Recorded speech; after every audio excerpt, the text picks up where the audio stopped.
Hey everybody, it's Annette Green again here with two, not just one, but two Graphic 45 albums made with Fairy Wings paper, a new collection out of the summer of 2020 here. And the reason why I'm going to show two is because they are exactly the same in every way, except one is very shabby and vintage and the other is clean and simple. So that's what I'm going to share with you today. I'm going to give you a quick peek at both of them, and then I will tell you about how you can get a tutorial for this. And also, if you would like to buy either one, they will be for sale. So stay tuned for the details in the video. Okay, so as you can see, this is my shabby vintage one. It has a very aged look to it, a lot of inking of edges. The craft text spine is a craft color. So that's to start with. And then this one that is clean and simple, absolutely no inking of edges, no distressing of any sort, very clean. I use just a different paper on the spine than the other, and then this accent here, but essentially they're the same in every other way. So this one has, instead of the craft color, it has this sort of linen, almost like an oatmeal color craft text spine. I'll go into all that a little bit later. But let's go through the vintage shabby one really quick first. And you can see, now this is not Fairy Wings, this is just some extra paper in my stash. But as you can see, this is a nice thick book. I would say it is, when it's kind of closed tight with nothing in it other than the pages, 2 inches. So by the time you fill it up, it's going to expand a little bit. But it's got this great hollow back binding, hand stitched by me book. And it's got 5 signatures in there and all kinds of vintage goodness. And I'm going to tell you all the stuff that went into making this too, but we have a lot of little tuck spots and pockets using some of the new Graphic 45 dies. There's all kinds of things you're going to learn in this tutorial. And then we have these lovely shabby pages and doilies and fussy cuts. This Fairy Wings collection is just stunning. It's gorgeous. And it's so easy to make something so bright and fresh look kind of vintage and old and shabby too. So in the tutorial, if you purchased it, you'll see that you can follow the directions to make it look like this, or skip some of the steps to make it look like this other book. So in here are some faux tea stain papers that you will learn how to do in the tutorial. A lot of little, I'm going to use my little ruler here to show you when I have a little tuck spot, this shabby torn up edged paper, old lace. Well, it looks like old lace, but it's not. Cute little tags. And I've utilized, you know, the entire collection. You'll see. I'll show you. Some more of those new dies from Graphic 45, some frayed ribbon up there, some clever little ideas to use these dies in these tag pockets and shapes, fussy cuts. So yeah, super fun, very vintage, very shabby. This could be a journal, this could be a planner, this could be a scrapbook. Here's another little tuck pocket. I have used a little bit of cardstock on the back of some of these ephemera cards. You get all these cute little different ideas and doodads to hide little journaling or photos or whatnot. So I think you're getting the idea, right? Very shabby, very vintage. So let me just fly through the rest. Cute little pocket. More tags, more ephemera cards. And there's that die cut file folder again. It was a fun album to make, but it does take a long time.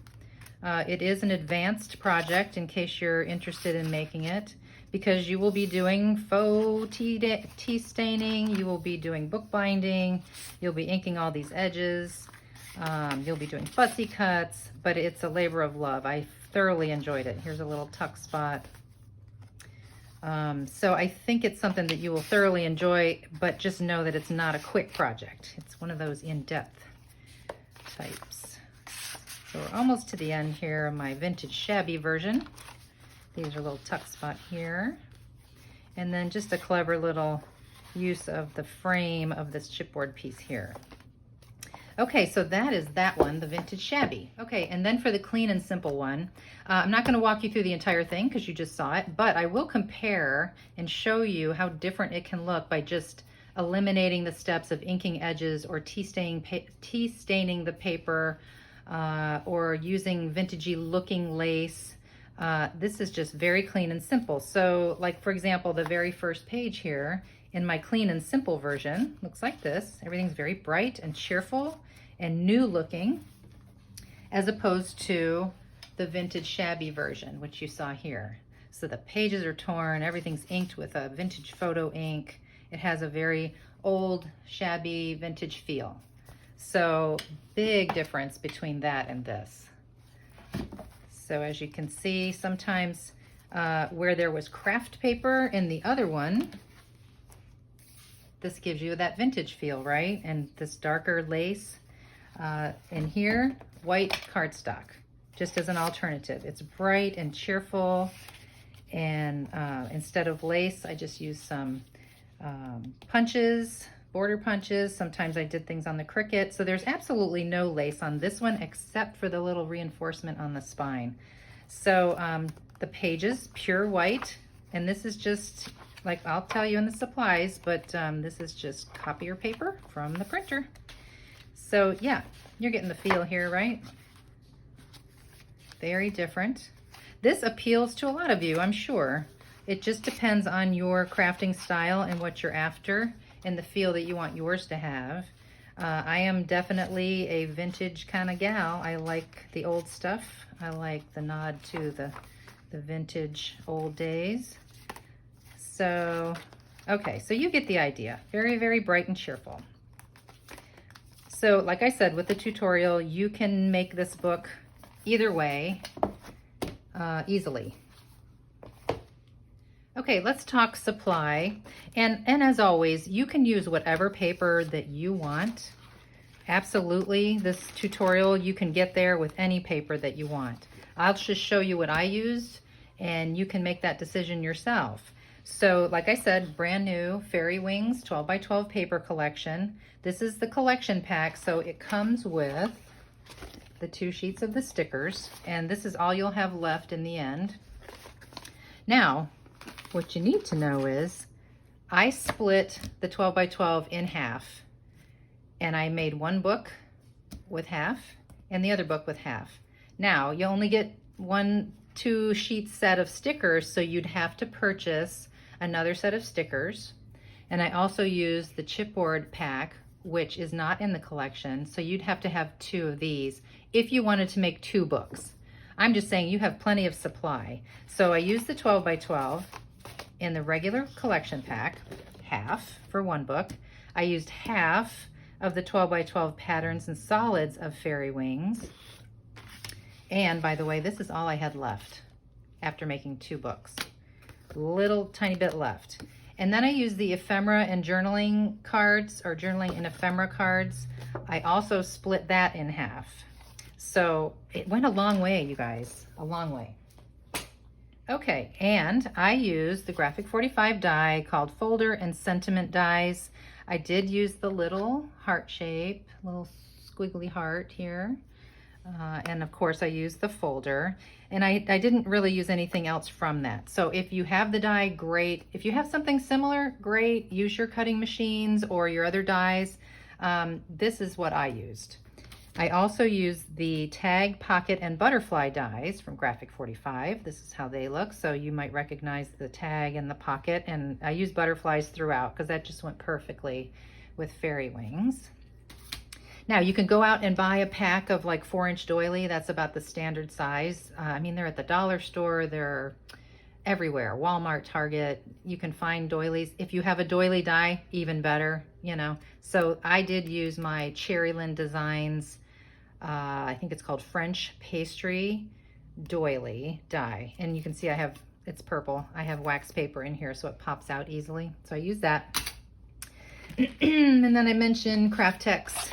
So, you know, Craft Text is one of those things that I like to use because it's half paper, half fabric. and it won't tear. And so it's awesome for book spines because you can open and close this book a zillion times and it will never wear, tear, or fray on you at all. If you don't have craft text and you don't feel like buying any, you can use cardstock. You can use fabric. Just, you know, it might not have as long a life and durability as with craft text. And craft text, usually if you buy it on a roll small like this, comes like this, a long roll. This is the linen one that I used for the lighter colored book, and this is the craft that I used for the vintage book.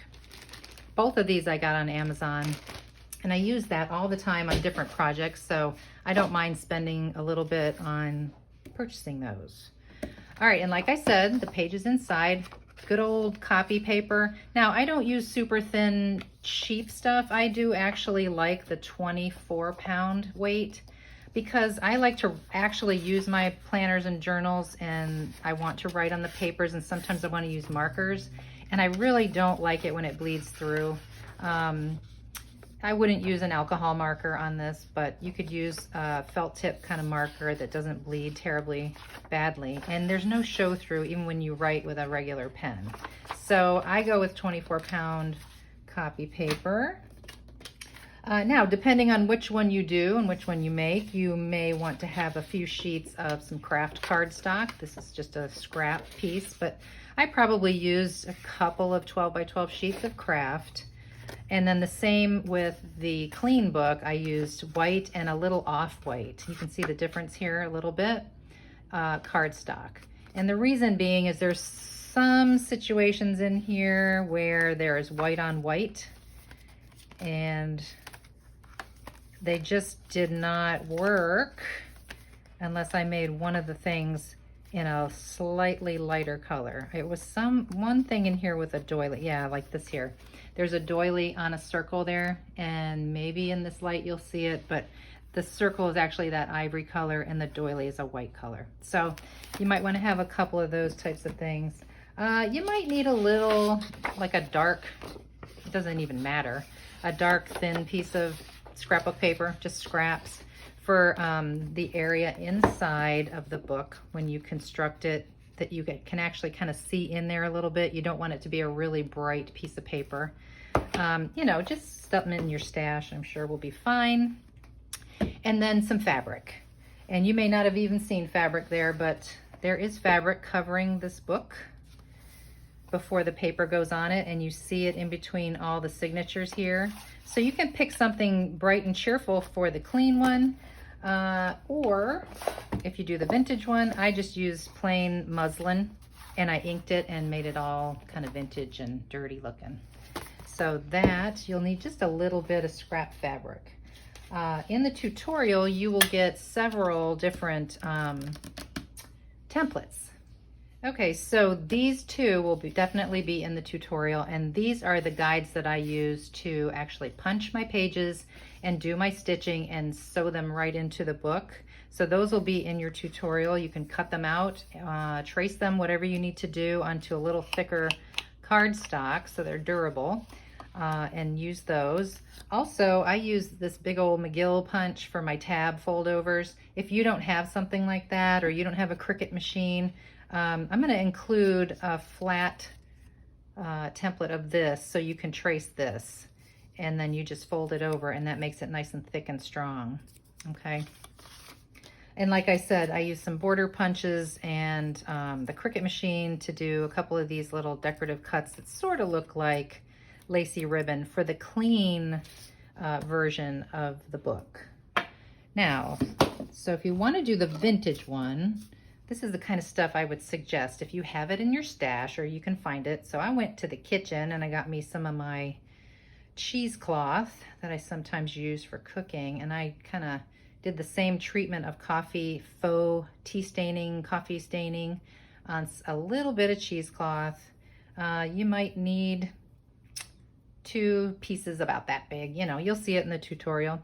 And then I would love to say that I used actual vintage lace, but I don't. I don't know where to find that around here yet. So I just go to good old Hobby Lobby or craft store and I find something that looks vintage. So This is a wonderful Merchant 41 trim from Hobby Lobby. Very vintage looking. And if it looks like this, it's not quite shabby enough for your taste, I just ink that and make it look vintage. So I use some of that. I had some of this in my stash. I think I got this on Etsy. It's this great frayed edge ribbon. You can find that, I'm sure, somewhere. And then, of course, just some basic twine if you're doing the vintage book. Lastly, I would recommend a upholstery thread of some sort. It doesn't matter what color, it's up to you, but upholstery thread or button thread, they might call it, is great and strong for sewing in the signatures. And I just use this big old, it's kind of like an embroidery needle. It's kind of big, it has a big eye on it. So I use that to stitch my pages in. Okay, so let's talk about Etsy and when these guys are gonna be for sale and the tutorial will be available for you. Let's see, we are at June 19th today. It's Friday, 2020, June 19. These will go up for sale in my Etsy shop on Tuesday. What did I say? Today's the 19th, so Tuesday will be the 23rd of June. Both books will be for sale. This one will be priced a little bit higher because you saw how much vintage stuff went into it, and lace and trims and ribbon and inking and everything. So this one will be a little higher price than this one. This one does not have lace. It's just simple paper cuts and punching and stuff like that.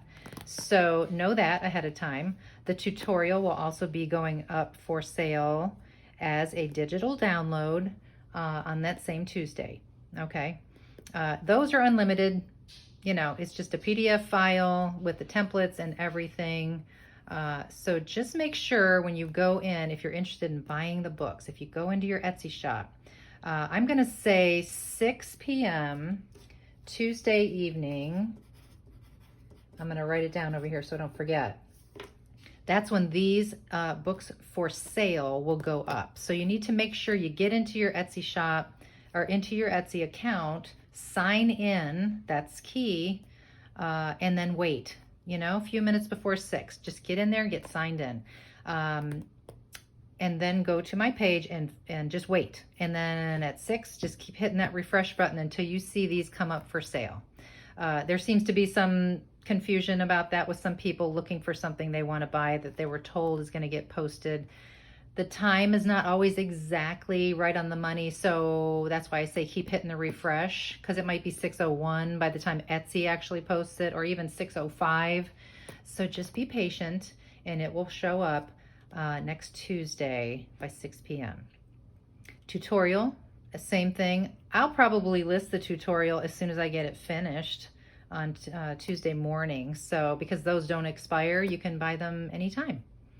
So if I have not covered something you need to know, go ahead and leave me a comment below. Or if you just want to say, hey, these are great, or ask any other kind of question, please do so. Let me know what you think. Your question may help answer somebody else having a question, and they can kind of scroll through the comments to see. Okay, so I'm going to get busy writing the tutorials so that they're ready for you guys by next Tuesday. Thank you for coming by today. I hope you enjoyed these projects and how different they can look, and I hope you give them a try. Let me know what you think. All right, have a great day, y'all. I'll talk to you soon.